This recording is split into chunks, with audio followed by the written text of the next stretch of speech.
Welcome back, everybody, for another deep dive. Always fun. This time, we're diving into How to Visit an Art Museum Quick. by Johan Idema. Uh-huh. He's an art consultant who clearly spends a lot of time in these spaces and shares some interesting perspectives. Yeah. And, I love art museums, Me too, as Frank. most people do, Yes. but it can be Overwhelming. Yeah. A little bit. Overwhelming. You walk in and you think like, Where do I even start? right. And, What am I even looking at? sometimes you feel this pressure to Yeah. like know things or to have a certain reaction. I should be getting something from this. Exactly. And I'm not. And then you feel inadequate, Right. which is not the point at all. No, it's supposed to be enjoyable. Exactly.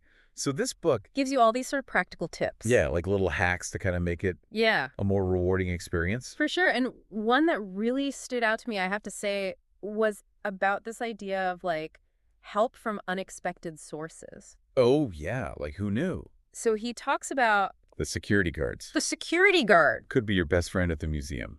Yeah, why are they so insightful? Well, he shares this anecdote that they have this alertness of police officers, right? Right. But they also have this sort of empathy and observational skills of early educators. So they're watching. Yeah, they're watching everybody. They're watching everybody. They see which pieces people gravitate toward. Right. And they overhear conversations. Exactly. They see what sparks conversation, what leaves people confused. So they kind of have this front row seat to how people are engaging with the art.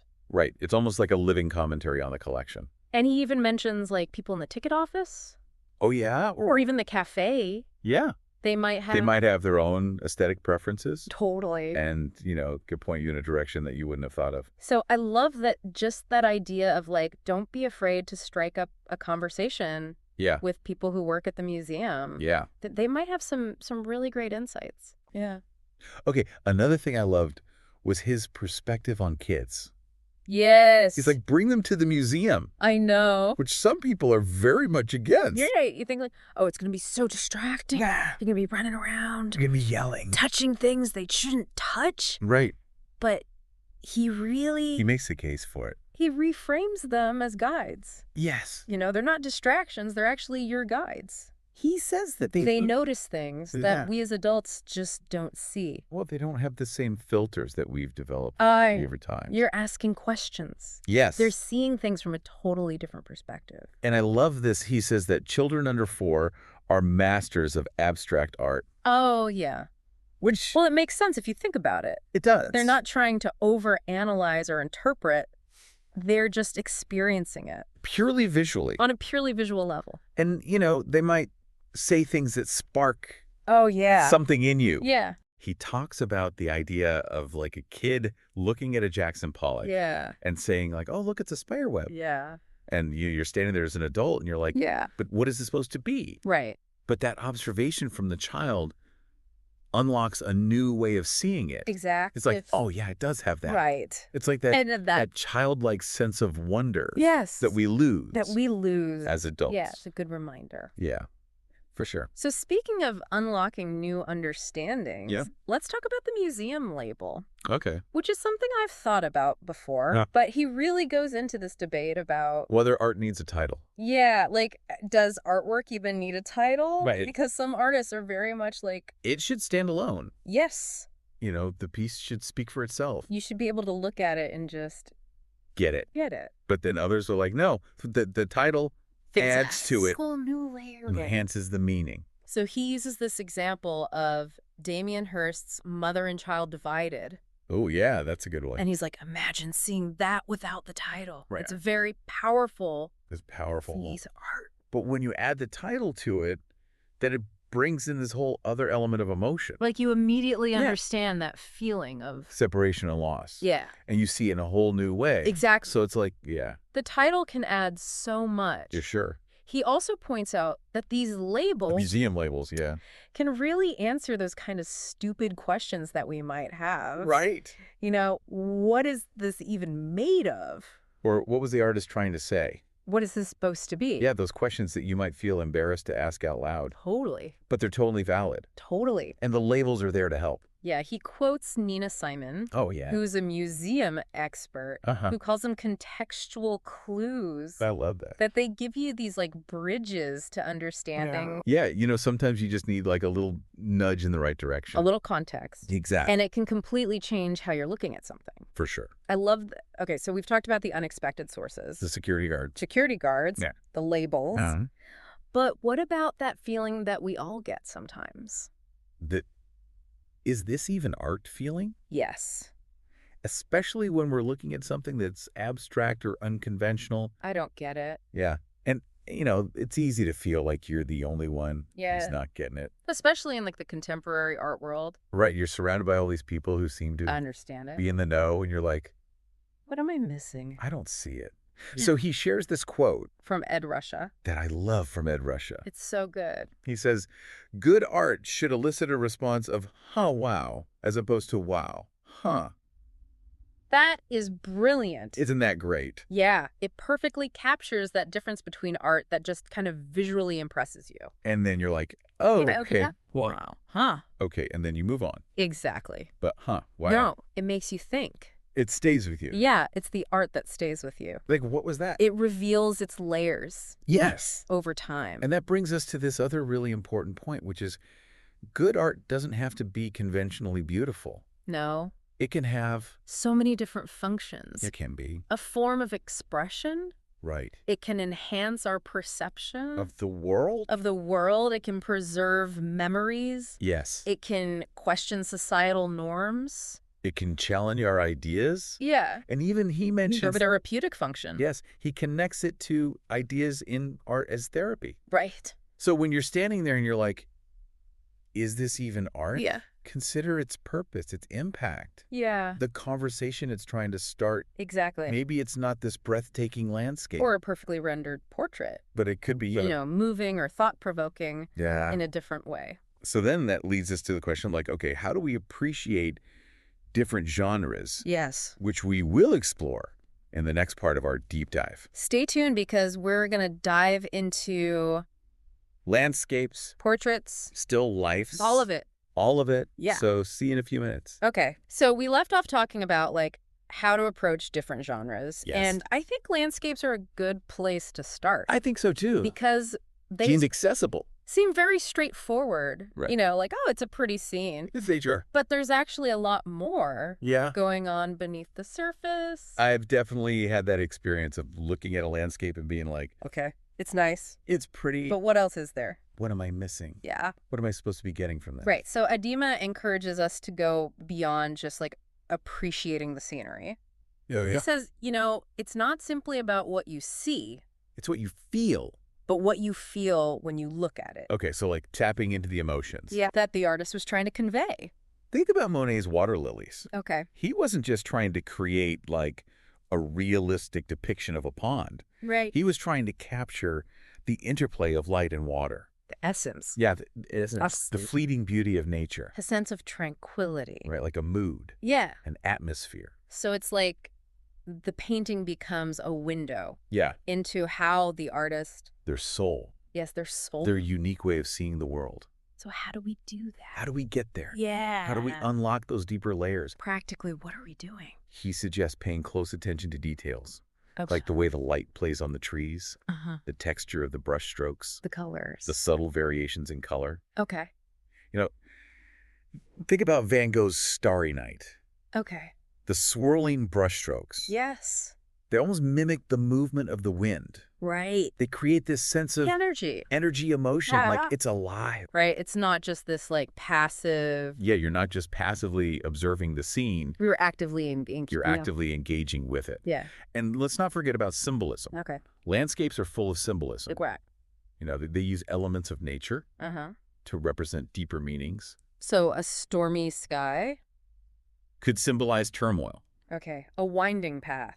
a journey, A lone tree. isolation.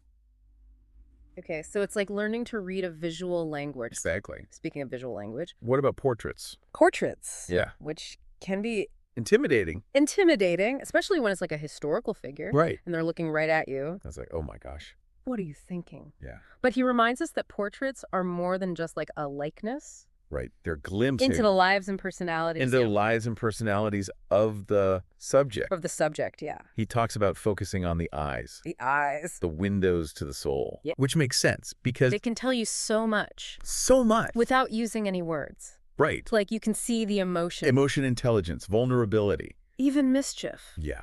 So what are we looking for What should we look for in the eyes? when we're looking at a portrait? Well, think about the direction of their gaze. Okay. Are they looking directly at us? Engaging with the viewer. Engaging with the viewer. Or are they looking away, Right. lost in thought, Lost in trying to avoid our gaze? avoiding eye contact. Yeah. And then the expression. Yes. Does it convey confidence? Sadness. Curiosity? Mm-hmm. And then, don't forget the details around the eyes, The wrinkles. the wrinkles, the bags under their eyes. So when light hits. Yeah? The catch lights. All of that adds to the story that Yeah. the portrait's telling. Yeah. It's like you're playing detective, piecing together these clues Yeah. about their inner life. And not just the eyes. No. The pose. The cloak, the background All of that can tell us something. about the subject. Yeah. So It's like putting together a puzzle putting together a puzzle. to get a more complete picture of the person. Okay. Still lifes. Still lifes. These often seem like the simplest genre. It's just a bowl of fruit, Right. some flowers. Random objects. Okay. But he makes the argument that they can be incredibly complex and thought-provoking. Really? Yeah, I used to find them kind of boring. Me too. But he's changed my perspective. How so? Well, he says the key is to remember that every object Okay. in a still life is carefully chosen and placed for a reason. Okay. These aren't just random things. These are symbols. Okay. And they each have their own meaning and story to tell. So like each object is a character Exactly. in a play. And the arrangement, the lighting, the colors, Mm-hmm. they all contribute to the narrative, Yeah. the message. Think about that classic Dutch still life. Oh, yeah. With the skull, The skull. the wilting flower, Hmm. the overturned hourglass, Okay. those are not there by accident. They're very intentionally chosen. Yeah. What are they saying? They're saying, hey, remember, life is fleeting. Oh, wow. Death is inevitable. Okay, so a lot more A lot more than meets the eye. than meets the eye with these still lifes. Right. The more you understand the symbolism, the more you appreciate the skill in intentionality. So how do we... Decode that language. Yeah, like The says, symbolic language. how do we know what everything means? Well, he suggests doing a little research Okay. on the symbolism, Of these common... still life elements. Yeah. So, for example, a skull, Represent that's mortality. a wilting flower. Fleeting nature of beauty, Okay. a half-eaten apple, Temptation. temptation, Oh, okay. a mirror of vanity, Right. but there's also room for personal interpretation. So we can bring our own experiences to Yeah. that. Absolutely. Okay. Art is a conversation. It's a conversation, There's no one right way. which makes it more fun. Okay, so we've got to wrap up this part of our deep dive, Okay. but we will be back For part 3. with even more insights from Yohani Dima Yeah. on how to get the most out of your museum visit. Wow, we covered a lot of ground We did. in our deep dive into how to visit an art museum. Yeah, a lot of good stuff in this book. It's amazing how a few simple shifts in perspective can really transform your whole museum experience. Right, like you don't have to be an expert You don't have to know everything to enjoy it to enjoy it. and to get a lot out of it. Yeah, we talked about, finding those unexpected sources of insight. Like the security guards. The security guards Yeah. deciphering those museum labels Uh, and even tackling that, is this even art question? which I think we've all had We all have, at some point, Yeah. especially in the modern and contemporary for sure. galleries. I still love that quote from Ed Ruscha about the wow versus wow. Huh. It's so good. It's just the best way to Sum it up. sum it up. Yeah. To think about that difference Yeah. between art that just impresses you versus art that stays with you. That really makes you think. Yes, and I think that's really Idima's point. What is it? It's not about being an art expert Right. or having all the answers. It's about going in with curiosity, Curiosity and an open mind, an open mind, a willingness to be surprised. to be challenged, Yeah, exactly. and even maybe a little confused sometimes. Totally, because confusion can be good. Confusion can be good. It can spark new thoughts and ideas. It can be the beginning of a whole new understanding. Right. It forces you to engage more deeply. He also encourages us to really engage all of our senses. Yeah, not just sight, Not just Or saying. like, what does the art make you think about? Yeah. What does it make you feel? Yeah. Even smell and sound, if that's applicable. Right. Think about the context. Yeah. The history. Ask questions Don't be afraid to ask questions. of yourself and of others. Of the art itself. Yeah. And, remember that art is a conversation. It's a lecture.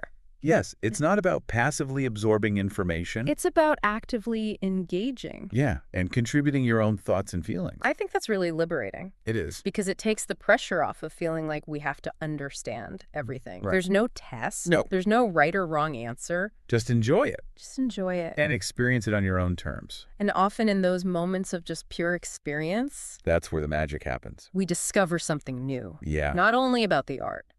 But about ourselves. Yes. Our own perspectives and preferences. So as we wrap up this deep dive, Yeah. we want to leave you with this question. What will you do differently on your next museum visit? Which of these tips from Yohani Dema will you actually try? You strike up a conversation with the security guard. Will you look for the symbolism in a still life? Will you channel your inner 4-year-old? Yes. And approach the art with that childlike sense of wonder. Whatever you do, we hope you go in with that renewed sense of curiosity and excitement. Because the art is full of those, wow, moments. just waiting to be discovered. So get out there and explore. Happy art adventuring.